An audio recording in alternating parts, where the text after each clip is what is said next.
Welcome back. We're live. Breaking news.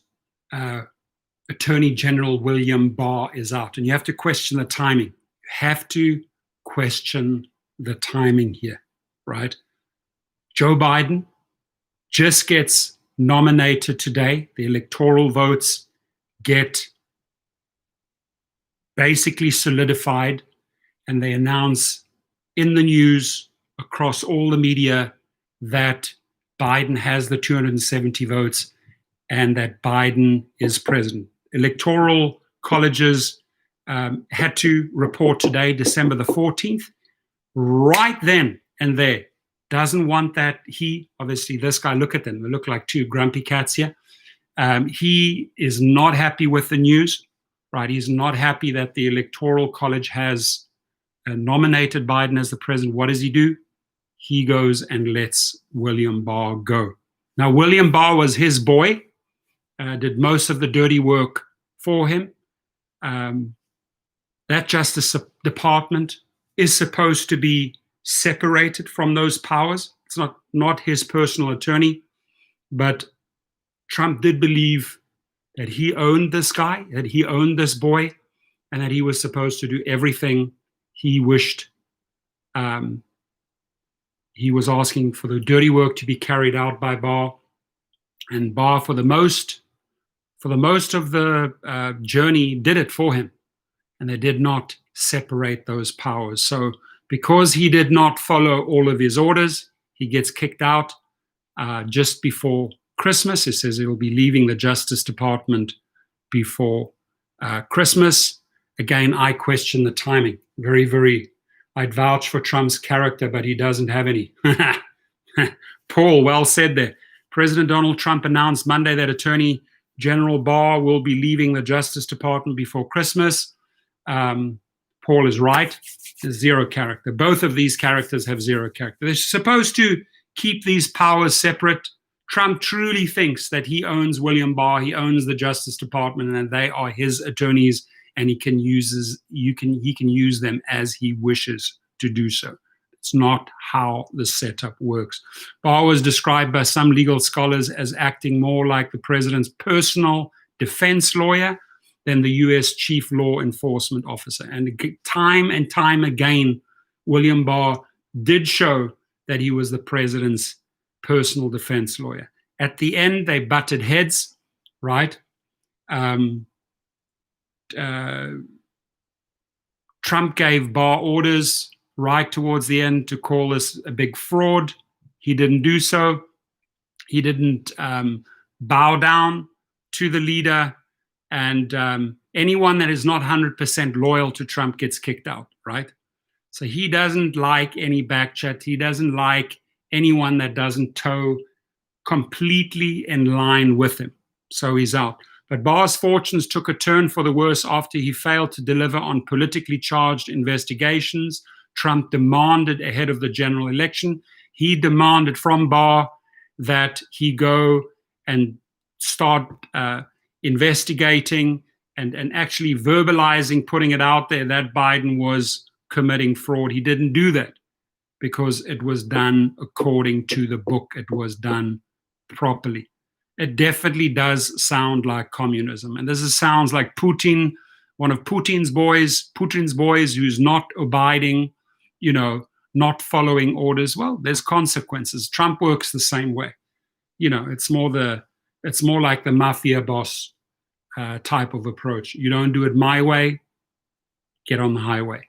Barr also stoked the president's anger when he made public comments that flew in the face of Trump's conspiracy theories about widespread voter fraud in the election. William Barr, as much as he helped Trump, as much as he always obeyed and acted like his private political attorney, personal attorney, at least on that, he didn't buy into those conspiracy theories and then, amplify them as Trump wanted.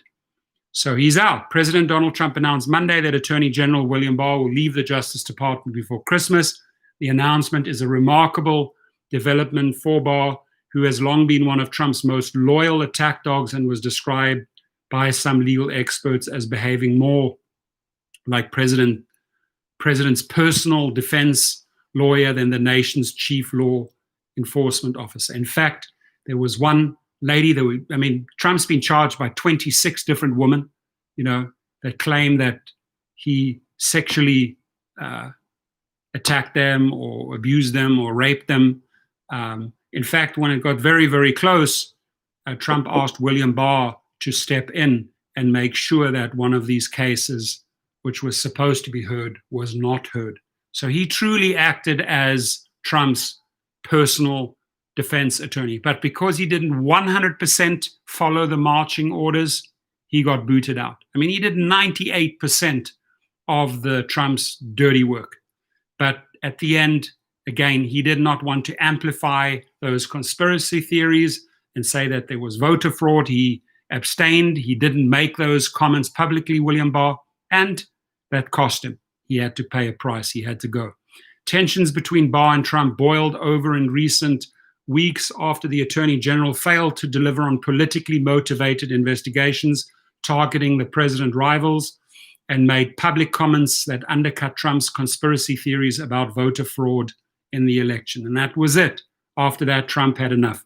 Trump tapped Barr for general in 2018 after he wrote a memo saying the special counsel Robert Mueller's obstruction of justice investigation into Trump's actions surrounding the FBI's Russia probe was fatally misconceived and legally unsupportable. After he was confirmed by the Senate, one of the first things Barr did was open an investigation into the origins of the Russia probe. Barr tapped U.S. Attorney John Durham to conduct the investigation, but the Attorney General was still closely and unusually involved in the inquiry.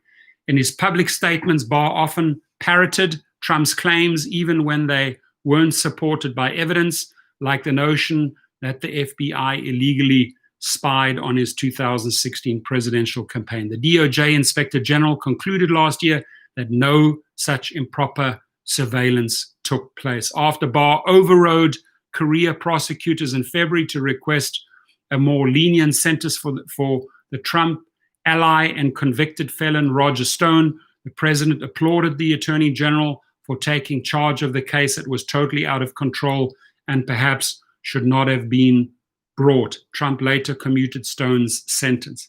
So all of these guys that were already tried in court were guilty, either with the help of William Barr or Trump. They got off the hook. Roger Stone got off the hook. Michael Flynn got off the hook. It pays when you work together and you know people. But he should know better.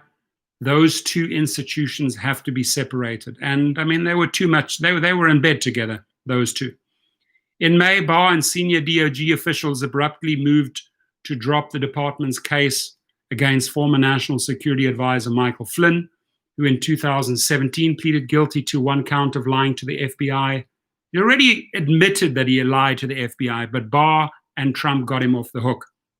Trump pardoned Flynn late last month. Legal experts and DOJ veterans lambasted the Attorney General over his actions in the Stone and Flynn case, saying he used the department as a sword against Trump's enemies and a shield for the president and his allies. There's no other way to look at it but that way, right? Criticism of Barr's conduct mounted in September when he defended the department's intervention in a defamation suit that the former columnist E. Jean Carroll, who has accused Trump of raping her, filed against the president in a highly unusual move, again backing his buddy. The DOJ asked for its own lawyers to take over Trump's defense in place of the president's private attorneys. So again, Department of Justice steps in and saves Trump's back. In the months leading up to the election, Barr joined Trump's crusade against mail-in voting by floating false claims that foreign governments could interfere in the 2020 election by tampering with mail ballots. U.S. intelligence officials said in August that they had no evidence to support the claim, and Barr himself later confirmed that his allegations were unfounded. Barr also in October defied long-standing DOJ policy and authorized federal prosecutors who suspected election-related offenses to take public investigative steps, even if those steps altered the outcome of the election. The decision was widely criticized by ethic watchdogs and election experts, and it prompted the resignation of the head of the DOJ's Election Crimes Division. He said, I will have nothing of this. Trump showed praise on Barr, though most of his tenure as Attorney General, saying at one point that he was a man of unbelievable credibility and courage, and he's going to go down in the history of our country. But when you don't follow his orders, he throws you under the bus, right? So you never know where you stand with this guy. He's so moody up and down the ladder. He had to kick him out because he didn't follow his orders. Barr's fortunes took a turn in the worst this fall when he was unable to deliver on two politically charged investigations into Biden and former Obama administration officials that Trump demanded ahead of the general election.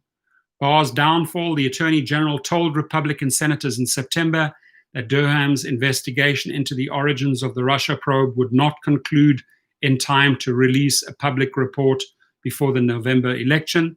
The news angered the president, who had long said the inquiry would show proof that the Obama administration and the deep state masterminded a plot to take him down by illegally launching the Russia investigation. All of that nonsense that was spewed out there never materialized, could never be proven. So far, the Durham probe has resulted in a criminal charge against a former FBI lawyer who pleaded guilty to making false statements to investigators, but it has not uncovered evidence of a nefarious conspiracy against the president by his perceived political foes. Durham's investigation is ongoing, and Barr appointed him special counsel in October under the same regulations that governed Mueller's 2017 appointment to the role. Separately, the Washington Post reported in September that an internal DOJ investigation commissioned by Barr that had focused on whether Obama-era officials improperly unmasked Flynn's name in intelligence reports formally closed without criminal charges or public report. Trump made no secret of his anger with Barr amid the news that the two DOJ investigations the conservative political sphere had hyped for months had come up empty before the election. There you have it, my friends. I welcome Teddy T in the house. As Durham's probe will not result in much more. It was doomed from the start. It's Moose says ridiculous. There's only a few weeks until President-elect Biden takes over. Yeah, he's just, I mean, look at these two. Look at them. There's one sourpuss and another sourpuss. He's just angry that this guy didn't follow all his orders and obey him, and he's like, I'll stick it to you before Christmas. What difference does it make? There's a few weeks before Biden steps in. There's not much this guy can do. And I don't think Trump could get another attorney general into that position in time that will go batting for him and basically obey his orders once again. If you cross him, he kicks you out. He'll give you all praise if you kiss his ass and you do exactly as he says. But if you don't follow his orders, he will throw you under the bus. That's just how he is, right? He always goes, oh, he's the greatest attorney general of all time. Praise, praise, praise. But God forbid he doesn't carry out his marching orders. He throws him under the bus, just like he's thrown all of the others under the bus, right? He always states he's picked the best cabinet, the best people. All of them, pretty much all of them are gone. All of them have gone, have wandered off because they cannot work with this guy, period, right? And I'm sure that William Barr, right towards the end, Trump, I'm not going to be Trump's little bitch anymore. I'm not going to follow his marching orders. I'm not going to do exactly what he says. And that's it. They had a falling out in the honeymoon. The marriage is over. They part their ways. But why before Christmas? Why 2 or 3 weeks before the next person is sworn in? Here's my theory, right? Today it was announced, the Electoral College announced that Biden's win was solidified. Those electoral votes were registered. And right on the heels of that news, he makes this announcement because he doesn't want Biden to get the praise. He wants to take away, suck the energy from that story and divert the story towards this. Anyway, I don't have to say any more. The facts are in. That's what it is, To find a replacement in the next few weeks somebody that's a yes man, that somebody that follows his orders. I don't see it happening, right? And it's become more like laughing stock that this guy was his little bitch. It was like his little personal attorney. And the Department of Justice is supposed to be a separate power, is not supposed to be in the pockets of the president, period.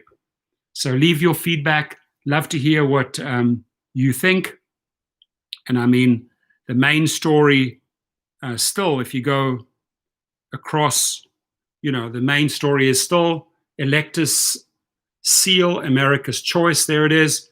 But right after that, breaking news, he had to announce it right after it was solidified that Biden won. He had to release this piece of news to try and distract from that. Now, if we go to Trump's channel, which is the Fox channel, how do they report on it? I mean, do they report on the Biden electoral thing? No. So California electors cast states 55 electoral votes for Biden, putting him over the top. Same thing. They got Fox as that as the main story. And then right underneath, just like CNN, I want to compare the two. I want to compare both sides. Barr is stepping down. Trump reveals AG will be leaving post before Christmas. They done. That marriage, just look at these faces.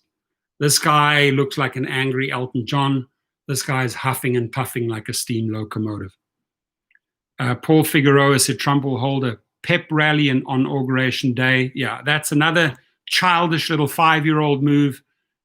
Instead of being there, instead of congratulating the next incoming president, what is he going to do? He wants to do some big rally and some big fly by with his plane, right, on the day to try and distract from that inauguration. It's just childish shit. I mean, just childish crap that's happening. And, they need to move on. They need to move on. So we shall see. I wonder if he's actually going to try and put another name forward. Obviously, that individual will have to get approved by Congress and the Senate. I don't think there's enough time there. Who's he going to squeeze through in 24 hours to find another bitch that basically follows his orders? I don't think it's going to happen. But goodbye, William Barr. What I personally think of him, I think is the bottom of the trash barrel, because he did not or was not able to separate those powers. He literally was his little puppy. He literally was Trump's little bitch. And he would do almost 98% of the dirty work for Trump. That is over. That marriage is done because he didn't abide 100%. So Teddy says Nevada Republicans send 6 uncertified electors in case of a contested election on January the 6th. I don't think it'll happen, though. It won't happen. It is what it is, right? The amount of times that Biden has won over, he should be the 67th president by now, not the 46th president, right? So they've thrown everything at it. They've tried the Supreme Court. They got shut down. They got shut down a second time by the Supreme Court. It's over. Face it, it's over. What this guy, I think, is extremely worried about, he has 61 lawsuits waiting when he's now a public civilian in January. He's going to have to answer to 61 different lawsuits filed against him. He's worried. And I would not be surprised if there's going to be a self-pardon, if he pardons his kids and a whole bunch of other people that he knows that are part of various corruption, possible investigations into corruption under his 4-year tenure, right? So he's worried. He's a worried man. And the case that he worries about most is the New York Attorney General, because they have him up for tax fraud, for tax evasion. So we shall see how the pig's going to whistle in January, but it ain't look pretty. He named the deputy AG to take over. Another deputy AG will replace the current deputy. All right, cool. Good to know. Thanks for that feedback. Right. I wish you all a great day. Short and sweet, under 20 minutes. And please leave your comments. Thank you, Teddy. Thank you, Paul. Thank you, It's Moose. I appreciate you guys. You have a great day.